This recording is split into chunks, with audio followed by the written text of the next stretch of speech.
I want to start this series on Seminar 20 by talking with you about love, enjoyment, and corporality. But not as you might expect. The love I want to talk with you about is not the profound love we've considered in the past, which consists in giving what one doesn't have to another equally lacking subject. Instead, it's narcissistic love in search of fusion and oneness with another that I have in mind. Not a love inspired and impelled by lack, but a love in search of lack's eradication and replacement with plenitude, wholeness, completion, oneness. Here is that Aristophanic love that we've been hearing about since Seminar 11, all the way up to the opening riffs of Seminar 20. Lacan, then as ever, is fired up and frustrated by this effort, if only because it fails to realize that there is not, nor can there ever be, any such thing as a sexual relationship. And by that I mean fusion with another, oneness with another. Between narcissistic lovers and the oneness they seek, there is a plague of twos, or what Lacan here calls them two sexes. Enjoyment, the other topic I want to speak with you about. It's gonna fare no better in these opening remarks on Seminar 20.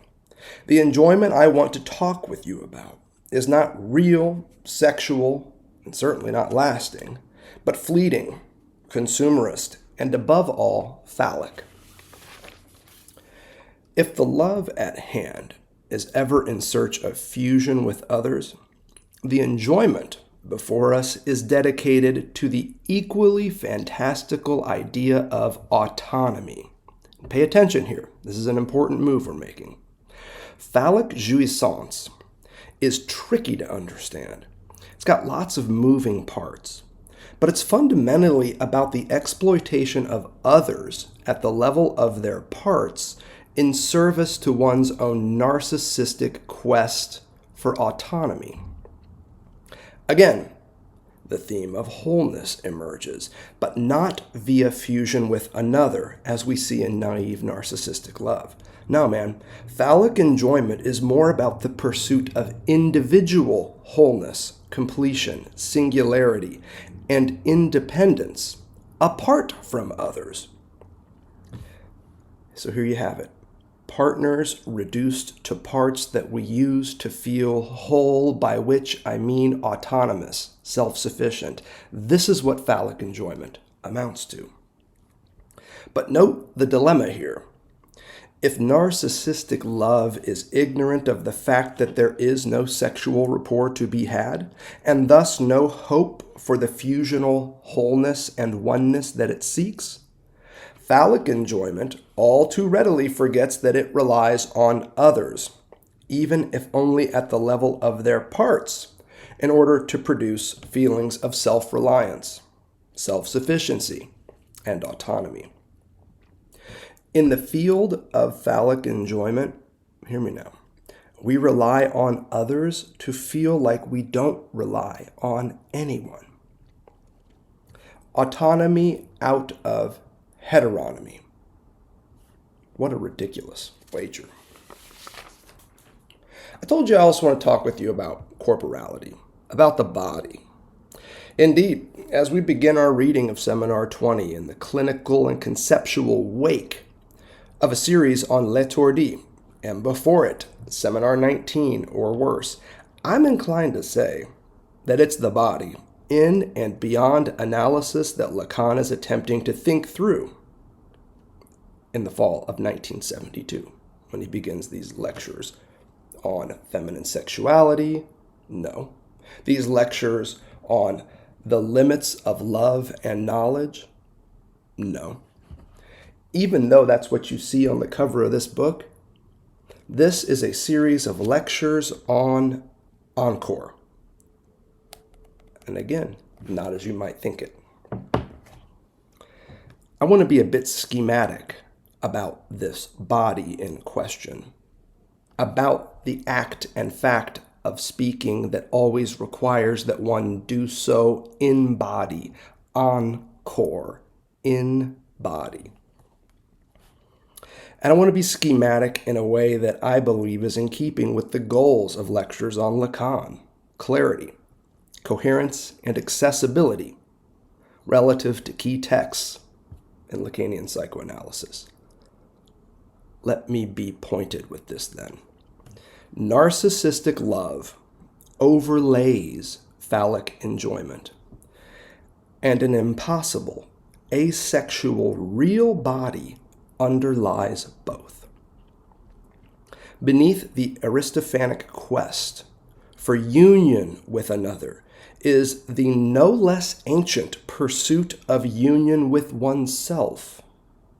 And beneath this pursuit is something else entirely, as Lacan puts it, the body. It's a body that senses. It's a body that speaks. It's a body that suffers from being spoken as well. And it's a body that Lacan has been laser focused on since the end of Seminar 19 or worse. So also at the start of Seminar 20. Where to start? Narcissistic love? How about phallic enjoyment? What about the body underlying them both? I'm inclined to start right in the middle of things with phallic enjoyment. And with this start, a bit of review. This is all shit that you've heard before. But let me see if I can put my finger on it one more time. Phallic enjoyment is an outgrowth of symbolic alienation. Let's just start there, with the origin of phallic enjoyment. Symbolic alienation marks the start of phallic enjoyment. And symbolic alienation, also known as castration, is itself a function of socialization. Let me explain, almost precisely as we've been explaining since Seminar 18, if not before. What is society?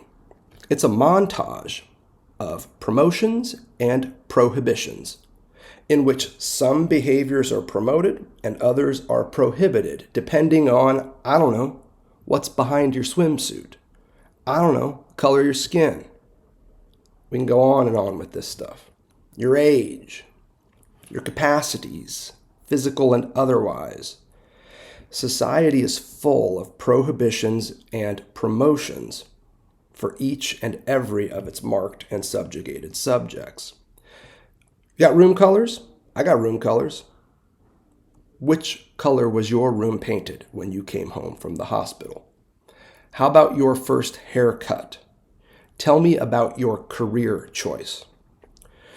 Promotions and prohibitions in society amount to subjugation and subjectification in a field of constraint, in which one's field of possible conduct is limited.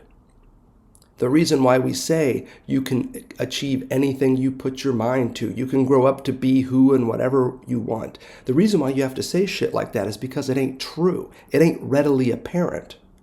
Little kids know in their bones before we start spouting at them about this. The truth of society is that you can't grow up to be whatever you want. You can't achieve anything that you set your mind to. To be socialized is to be limited. It's to operate in a world where your field of possible conduct has been constrained. And that's what power means in this late modern era. Michel Foucault noted this incredibly well. Power doesn't come from the barrel of a gun. It's not about compelling others, forcing them to do something. It's not juridical in that sense. You've maybe heard me say before. Power is about structuring and controlling someone's field of possible conduct. You want to have power over somebody? Don't force them to do something. Give them choices, but make sure the choices are rigged, set, predetermined. The choice is yours, daughter. You can keep crying and have no ice cream once we leave the store, or you can stop crying and then have ice cream and Edenic bliss for all eternity as soon as we get back to the car. What a bullshit set of choices. But I didn't come here to talk to you about that. I came here to talk to you about castration. Castration is the bedrock of phallic enjoyment. To exist in a field of limited possibilities is to be castrated. And this, again, is what I mean by symbolic alienation. We call it symbolic alienation because the great illustration of this is language acquisition. We are compelled to speak someone else's language in order to have our needs met. This someone else's language is called the mother's tongue. We are strangers in a world of language not of our own making, aliens in that world as well. Now, before this train goes off the rails into some more basic bitch social theory, let's just sum it up quick and move on. Castration, as you've heard me discuss it and theorize in lectures on Lacan, it leads to repression, just as we've been discussing it. Repression results in the formation of the unconscious. Notice how I'm putting that. And here we have the origin of split subjectivity. What is split subjectivity? What does that shit feel like? It feels like an irresolvable and ever-recurring state of incompletion, inconsistency, dissensus, dihesion, lack, and the like. Let me be clear. Split subjectivity feels like one and oneness are always missing. Final word, and then I promise we'll move on. In social and psychic life alike, we are aliens among others and strangers to ourselves. This is the basis for phallic enjoyment. And with it, what we know as the phallic function. You know the function I'm talking about, and you know how to write it at this point as well. You seen that capital I with a circle in the middle of it, that uppercase phi that Lacan puts next to an italicized X in all of his formulas of sexuation that we've been discussing? This capital phi X is the symbol for an outgrowth of the all too human condition of castration, and we call it the phallic function. And the type of enjoyment that the phallic function promises, but always fails to deliver, as we're going to see, follows suit. In place of division, we are promised oneness. In place of incompletion, we are promised wholeness. In place of inconsistency, we are promised coherence. In place of dihesion, cohesion, where lack was, plenitude will occur. How does the phallic function attempt to do all this? How does it promise, but ultimately fail, to accomplish this closure of split subjectivity? Why? By supplying each of us with a series of parts that we think we need to feel whole. And at this point, I really want you to start thinking parts and wholes. Wholes with H's at the front and wholes with W's. The part-whole logic that we're about to discuss is the bread and butter of the phallic function and its field of enjoyment known as phallic enjoyment. And this part-whole logic is pretty easy to illustrate, especially for late capitalist consumers like ourselves. Every widget, wobble, and commodity that arrives on your doorstep. Dish soap, leotards, hell, a box of plants. These are all parts that we hope will plug our hole, and in so doing allow us to feel whole with a W. It's as simple as that. And by whole with a W, don't forget what I mean here.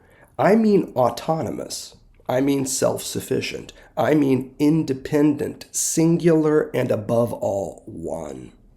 A one, in fact, above the all, the rest, and everybody else whom we believe has it worse. You see where I'm going with this?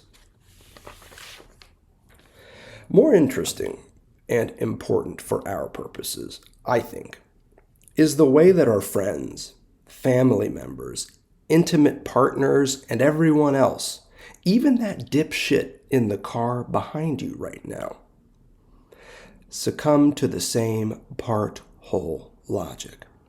In the field of phallic enjoyment, partners of every type become parts for our consumption.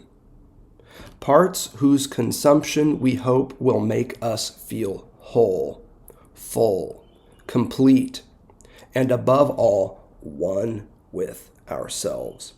In other words, no longer split, divided, constrained, limited, and the like. Well, I hate to break it to y'all, but there ain't no escaping this all too human condition of constraint and castration. In the field of phallic enjoyment, we're all incomplete, inconsistent, sundered, and lacking. In short, we're all castrated. Lo the defiles of the signifier. Masculine subjects, feminine subjects, they're all in the same boat. All are castrated and thus subject to the phallic function in all of its part-whole logic, but to varying degrees. As we've learned in recent series, masculine enjoyment is 100% phallic, while feminine enjoyment is 1 to 99% phallic. And there is no such thing as someone whose enjoyment is 0% phallic. That motherfucker is impossible. All masculine enjoyment is governed by the phallic function, but not all feminine enjoyment is. That's what this math amounts to. 100% all of masculine enjoyment is governed by the phallic function, but only 1 to 99%, and thus not all, feminine enjoyment is governed by the phallic function. As you know, Lacan has been working up this material from seminar 18 forward in a series of formulas designed to account for this difference between masculine and feminine enjoyment. Let me grab a piece of paper. In fact, why don't we all take this opportunity to grab some paper and a bunch of different colored pens. I want to write some formulas, and I want to show you what these things look like. Hang tight with me.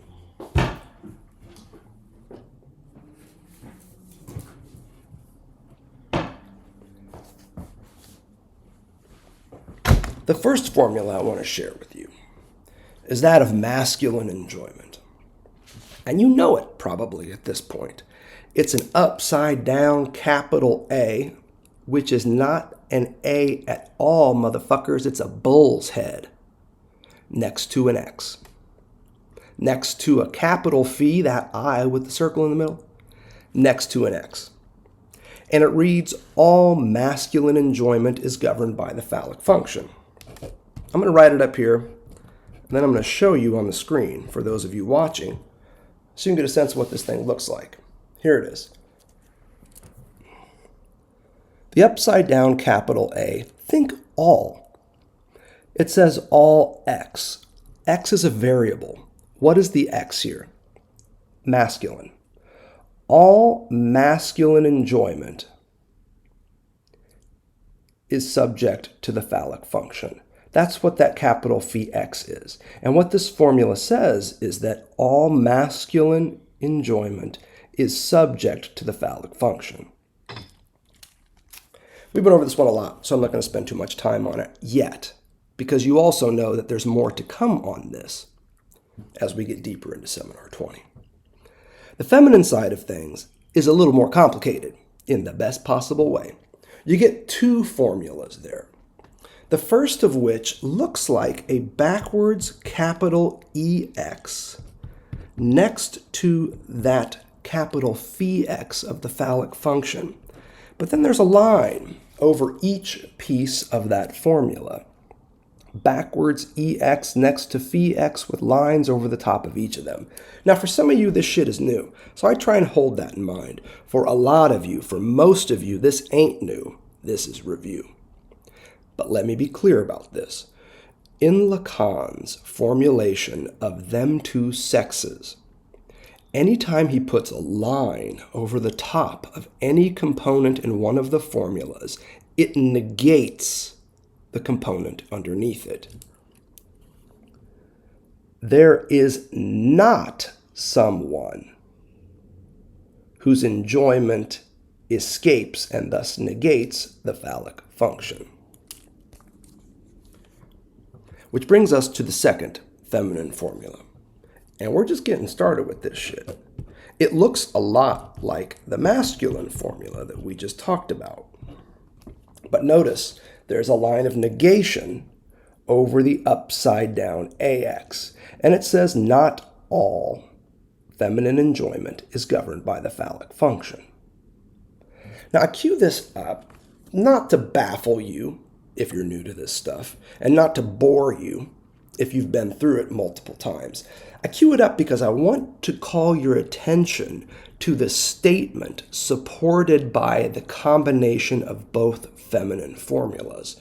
When you take these two formulas and you add them up, what you wind up with is a certain bumper sticker. Hell, you ought to have this on a t-shirt. And it goes like this. If all masculine enjoyment is governed by the phallic function, here's what these formulas allow us to say about feminine enjoyment. Some, but not all, feminine enjoyment is governed by the phallic function. The first formula gives you the sum. The second formula gives you the not all. Some, but not all. 1 to 99%, but not beyond that, of feminine enjoyment is governed by the phallic function. Masculine subjects, 100% governed by the phallic function. Feminine subjects, 1 to 99% governed by the phallic function. Some, but not all, of her enjoyment is governed by the phallic function. Let me try to be even more precise with this. The part-whole logic that props up the phallic field is all men know. They are socialized to think that they are nothing without having partners reduced to parts designed to make themselves feel whole, autonomous, independent, singular, and one. Indeed, like the one, the man, the big dog, the uncut daddy that we've been discussing with Lacan since our series on Seminar 17. Notice, I didn't trot that formula out again. We've been over that thing too many times. Time to leave daddy in the dust, at least for now. What about women? What's their role in this part-whole logic that props up phallic enjoyment? They also participate in this part-whole logic of phallic enjoyment. But it's not all they know. That's the difference. This part-whole logic is all men know. But it's not all that women know. There is simply more to her jouissance than the field of phallic enjoyment can account for. Now, we'll come to this more in time, much as we've done in recent series. But for now, I want to focus on the part of feminine jouissance that does appear in the field of phallic enjoyment, as indicated by the first formula Lacan offers for feminine subjectivity, the one we just wrote, that looks like the backwards EX next to the phi-X with lines over both components in that formula. And it reads in an isolated fashion like this: there is not one feminine subject who's not a little to a lot governed by the phallic function. In other words, to be a feminine subject is to be partially but never completely governed by the phallic function. The parts of feminine enjoyment that are governed by the phallic function, they are only ever just that. And this is the key point: parts. Breasts, asses, legs, curves, faces, lips, sometimes hell, even if you're lucky, personalities, intellects, wits, etc. But she is never a whole being in the field of phallic enjoyment. One among dozens of reasons why this is a bullshit field of enjoyment. Let me be clear.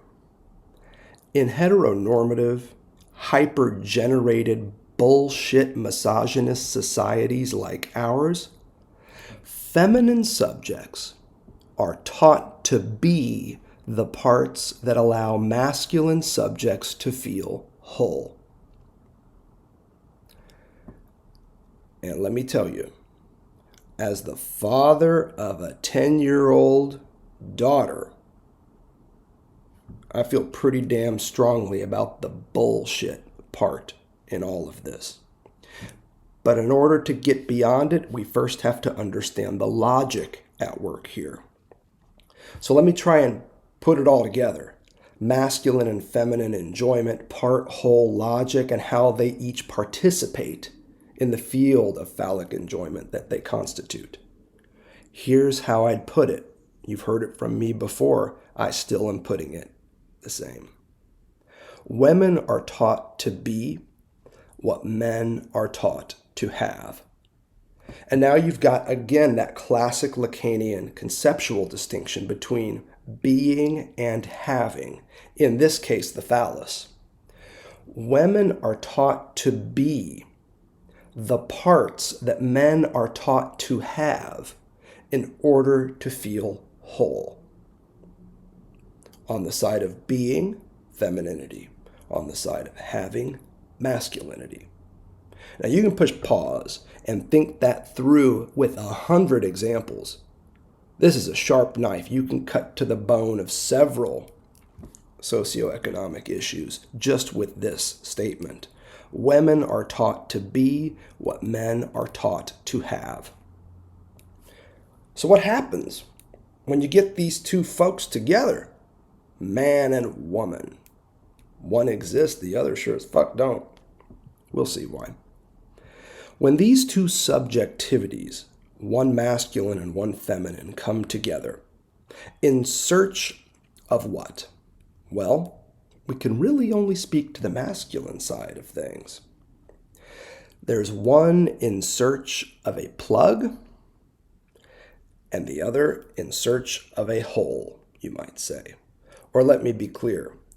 The one's search for a plug is propped up on the fantasy, repressed to the depths, that the other is in search of a hole. That's where you get phallic jouissance. And note the irony in all of this, because I am fucking around here. All this fraught heterotypical logic has a great irony in it. It's women who fill men's holes, not the other way around. The masculine subject is the subject who is holed out. And it's the feminine subject, as reduced to her parts,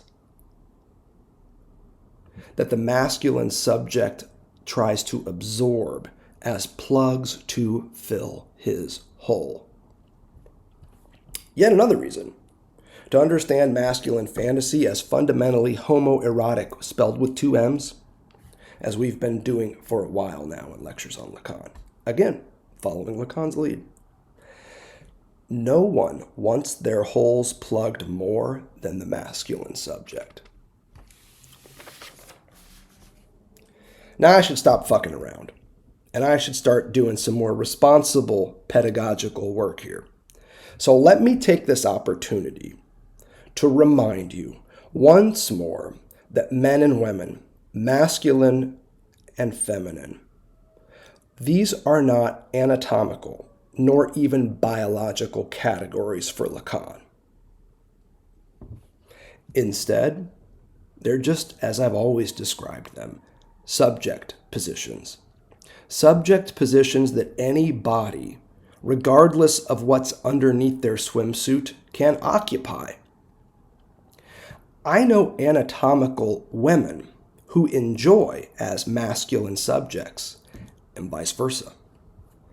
Cisgendered and trans women can enjoy as men, and not just in heterotypical relationships. Guess what? The opposite is also true, along with every other variant you can think up. You want to track down the identity and human sexuality path? Go ahead, bring back whatever the fuck you want. The same logic prevails. It's about positionality, not anatomy, for Lacan. To be a masculine subject is to be positioned in a certain relationship to enjoyment. To be a feminine subject is to have been positioned in a certain relation to enjoyment. It's all about how one enjoys in the field of phallic jouissance. The who, what, when, where, and why don't matter. It's about the how. How do you enjoy? Do you enjoy as a masculine subject or do you enjoy as a feminine subject? It ain't got nothing to do with whether you have a penis or a vulva or something else entirely. If you were raised to enjoy as a masculine subject, what does that mean? It means that you were taught to pursue, acquire, and possess partners reduced to parts that allow you to feel whole. Having is your basic mode of enjoyment. How about if you were raised feminine? Well, if you were raised to enjoy as a feminine subject, you were taught, more or less, to prepare and present yourself in compartmentalized form as a multiplicity of parts, some to be covered up and hidden away, and others to be coveted, had, and held by someone else till death do you barf. Being someone else's part, indeed, perhaps even their better half, is your basic mode of enjoyment if you were raised as a feminine subject. Thankfully, though, dear feminine subjects, this is not your only mode of enjoyment. Notice how Lacan connects these dots of sexuation in the opening pages of Seminar 20. Page 7 is a good one for this. Right in the middle of the page, analytic experience attests precisely to the fact that everything revolves around phallic jouissance, in that woman is defined by a position that I have indicated as not whole with respect to phallic jouissance. I will go a little further, Lacan continues. Phallic jouissance is the obstacle owing to which man does not come, I would say, to enjoy woman's body, precisely because what he enjoys is the jouissance of the organ. So, women are not whole, but merely parts in the field of phallic enjoyment. And it's only at the level of parts that men can enjoy. in the field of phallic enjoyment. Notice also in this passage on page 7 of Seminar 20, that footnote that Bruce adds. It's a crucial footnote. It's footnote 29. He says Lacan uses a spatial metaphor here, which evokes a place. Hence, one could literally translate this as woman is defined by a position that I have indicated as not whole in the place of phallic jouissance. Phallic enjoyment, when you read this footnote and really think through it, it's not just an experience. It's a location, which is why you often hear me refer to it as a field, the field of phallic enjoyment. I think the secret to understanding the difficult ending of Lacan's first lesson in Seminar 20, all the math business, is at the level of this spatial metaphorization of phallic jouissance. You want to know what he's up to at the end? You got to be able to think through this spatial metaphor. Phallic enjoyment is a site, a locus, a space, and one with its own topology. Indeed, as Lacan points out before diving into the math at the end of this first lesson, it's one that has its own geometry. You know what that means? If it has its own topology and it has its own geometry, that means we can diagram it, much to my delight, and that's exactly what I want to do now. All right, now what you're seeing in front of you is a black screen. It's called a whiteboard, but really it's a black screen. And it's so that we can do a little bit of drawing here, that diagram work. Let's do it again. Let's do it better. Let's draw something that you've seen before from us in recent series, albeit with a bit of a difference. Now, in order to do this thing, I would recommend, again, that you get that sheet of paper and that you get all 3 different colored markers or pens or whatever you're used to working with. I have found in my time working through these materials that it's really helpful to talk about and think about and listen to folks talk and think about Lacan with a pen in hand and paper underneath it. So go ahead and grab yours and let's get started. In order to draw or to diagram this locus, this space, this topology, this geometry that is phallic enjoyment, I think you want to start by drawing a crescent moon, or a cookie with a bite out of it, or something in between. Choose your color, and forgive me in advance for the shittiness of my drawings. Okay, so what you have so far is some kind of a crescent moon-like thing, a fucked up cookie with a bite out of it. Now, next to this cookie with a bite out of it, draw a circle about the same size. Doesn't have to be perfect. I'm living proof of that.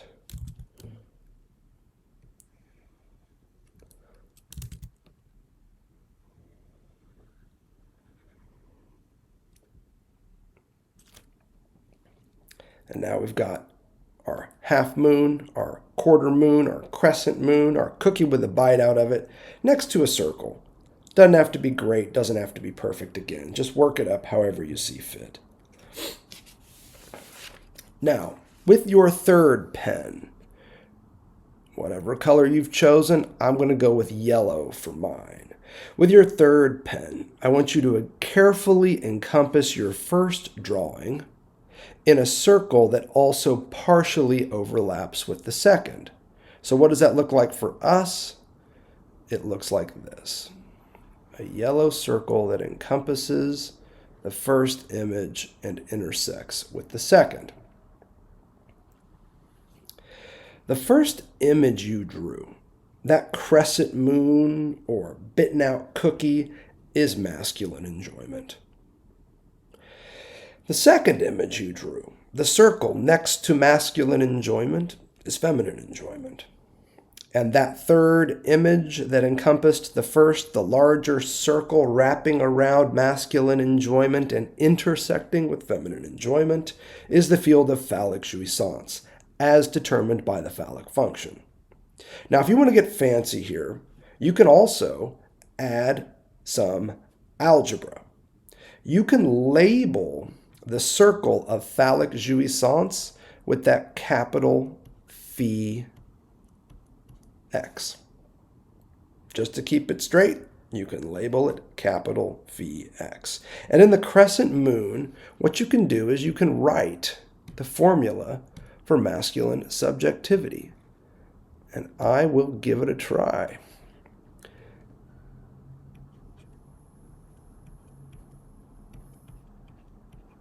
The formula that says all of their enjoyment is subject to the phallic function.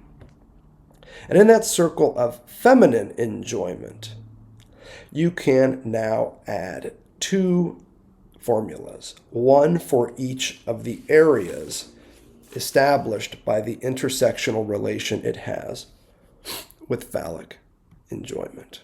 Now, I don't know if I'm going to have room to write these, but you can imagine where they're going to go.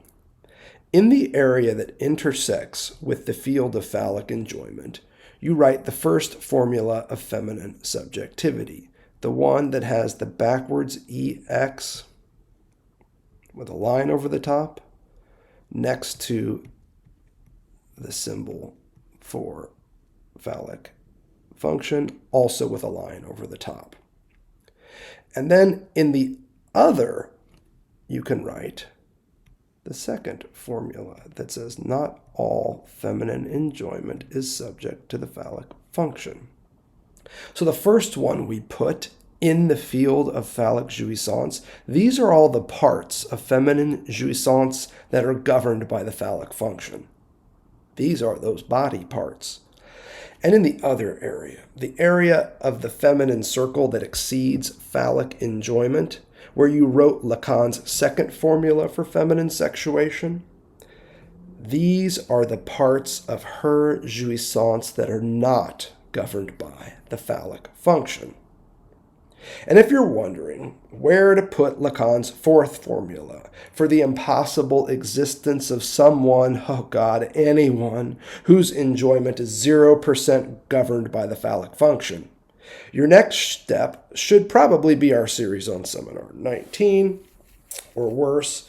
That way you won't be surprised when I tell you here and now that the best place for this second masculine formula, the one that says there does exist somebody whose enjoyment exceeds the phallic function, the best place for this formula is in an empty set in the midst of masculine enjoyment.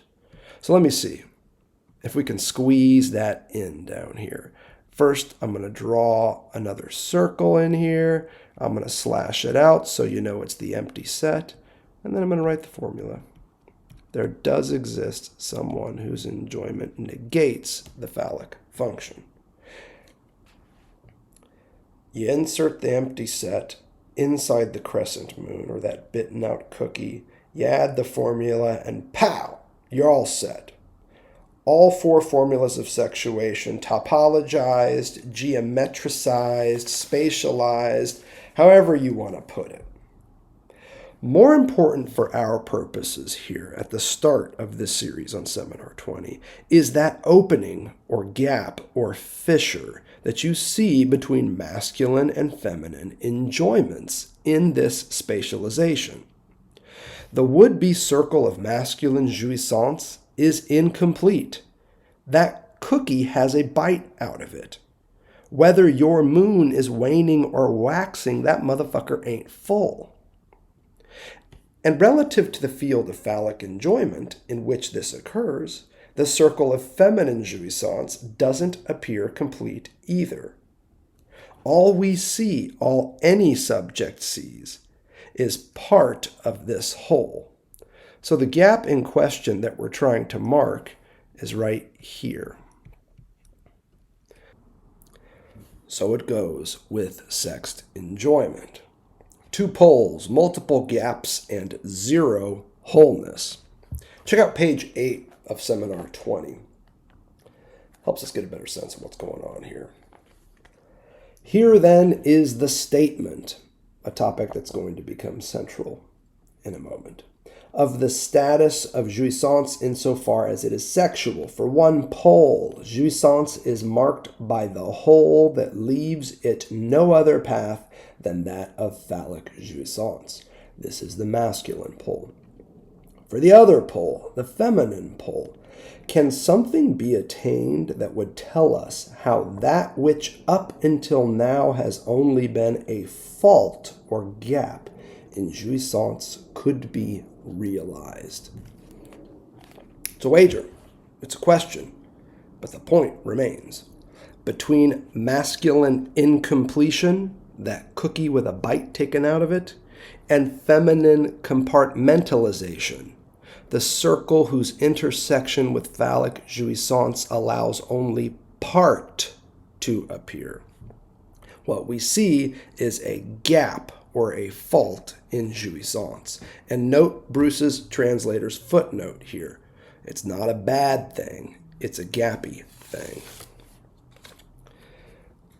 So much the worse also for narcissistic love. That narcissistic Aristophanic sense of love we talked about that Lacan targets in the opening chapter of Seminar 20, it takes root in this gap between masculine incompletion and feminine compartmentalization. However, this is also where it withers on its own vine.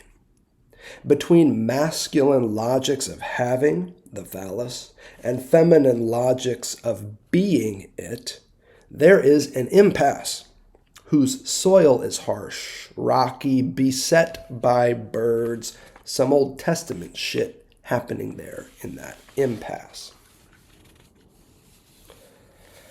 Yet another reason, I think, we should understand love as impotent. Notice how Lacan sets this up. The impotence he's talking about is not that which we've discussed as impotentiality ever since our series on Seminar 17. It's a different kind of impotence, a more basic kind of impotence, like the more basic kind of love to which it refers, narcissistic love. Narcissistic love, even and especially when mutual, desires oneness, but discovers harsh impossibility instead. That's why Lacan puts impotence in its bailiwick on page 6. Love, narcissistic, naive love, is impotent, though mutual, he says, because it is not aware that it is but the desire to be one, which leads us to the impossibility of establishing the relationship between them two. The relationship between them two what? Them two sexes. Make no mistake, in the field of phallic enjoyment, whether we're seeking oneness with ourselves or oneness with another, failure abounds. Phallic jouissance is always ultimately failed jouissance. You've heard it before. Let's try and figure out why. The failure at work here, indeed, nothing works better than failure, is twofold. There's failure to fuse with another, narcissistic love, atop failure to secure autonomy for one's self. Yes, there's no sexual relationship, but there's no subjectual relationship either. We're divided from others and ourselves alike. Now, can we be more precise here? I think so. Why exactly is the phallus fallible? Why exactly is phallic enjoyment always letting us down? Because women are always more than the sum of their parts, and men are always less than the autonomous wholes they purport to make of themselves with these parts.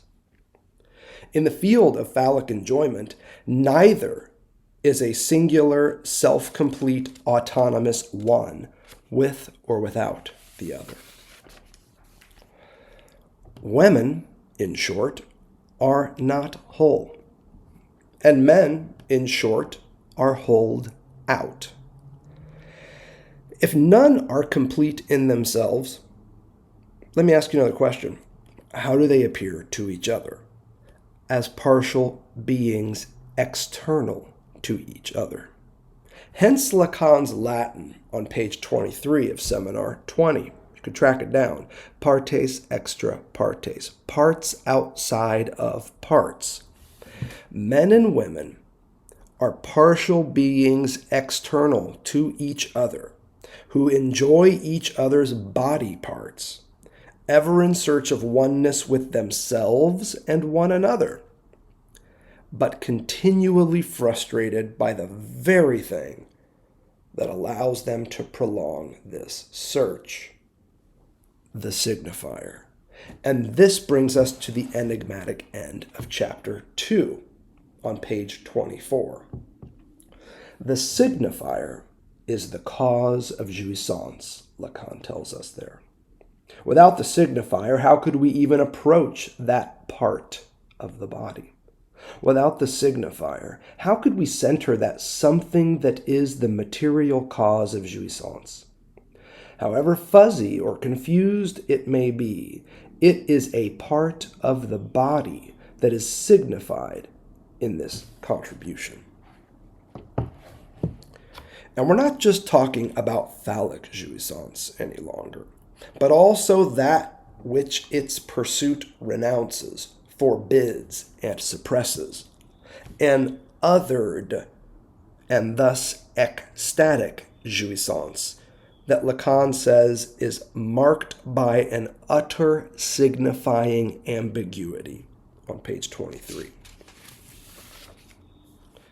Guess what?